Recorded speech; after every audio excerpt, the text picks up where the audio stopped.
Alors, bonjour Jean-Pierre Petit. Bonjour, bonjour.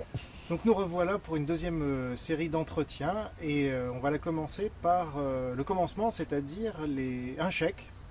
Un chèque que nous pouvons vous remettre, et notamment à Savoir sans frontières, puisque c'était prévu, les gens qui ont fait l'acquisition des DVD, des premiers DVD, vous ont permis de reverser 3 € par DVD à votre association. Donc voilà, je vous remets officiellement le chèque de 1 200 €. J'ai vérifié que c'est bien le montant quand même.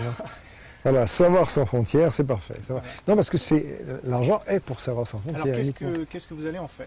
Savoir sans frontières, c'est une association qu'on a créée avec mon ami Gilles Legostini, je crois que c'est quelque chose comme 2007, et, il y a 4 ans. Et j'ai écrit un certain nombre de bandes dessinées scientifiques. Je dirais maintenant que c'est pas de la vulgarisation, il y en a beaucoup, c'est de la pédagogie en bande dessinée, quoi. Et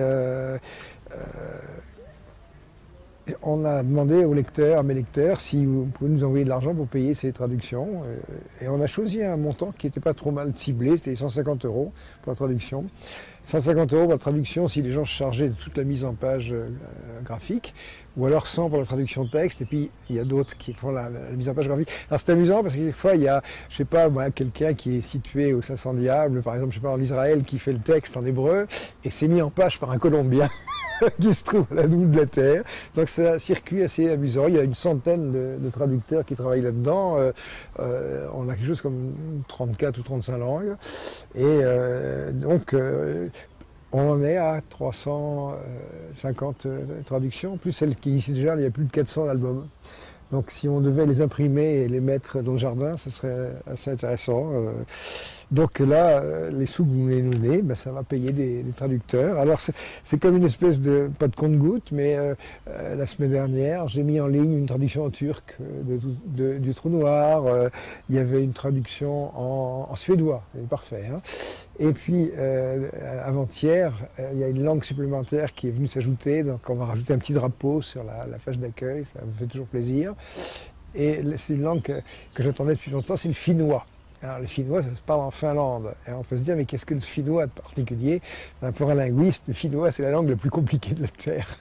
Les articles se déclinent, tous déclinent, c'est épouvantable. Et moi, j'ajouterais ça dans la page de garde des PDF, des BD. Je ne sais pas si des gens qui nous écoutent ont vu le film Elsa Poppin. Elsa Poppin, c'est un film des années 50 en noir et blanc. Vous n'êtes pas de la génération des gens qui ont été voir ce genre de choses-là. C'était un film comique, un peu comme les Mars Brothers, c'est même génération. Et là-dedans, il y a un personnage qui s'appelait Misha Auer, qui est un slave. Et à un moment, il y a un dialogue, un personnage lui dit But you're not English, you have a strange accent. What country are you from? I am Finnish. But you don't speak Finnish.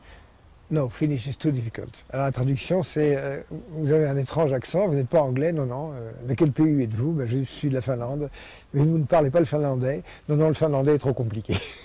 Et je sais que moi j'ai un ami qui a eu une amie finlandaise, ils ont parlé anglais, quoi, ils ne se sortaient pas. Ça. Donc là, voilà, il y aura une traduction en finlandais. Très bien, et donc les DVD qu'on va faire avec cette nouvelle série, évidemment, on reversera là aussi 3 € par DVD. C'est parfait. Voilà. Alors c'est parti pour la grande série. Donc...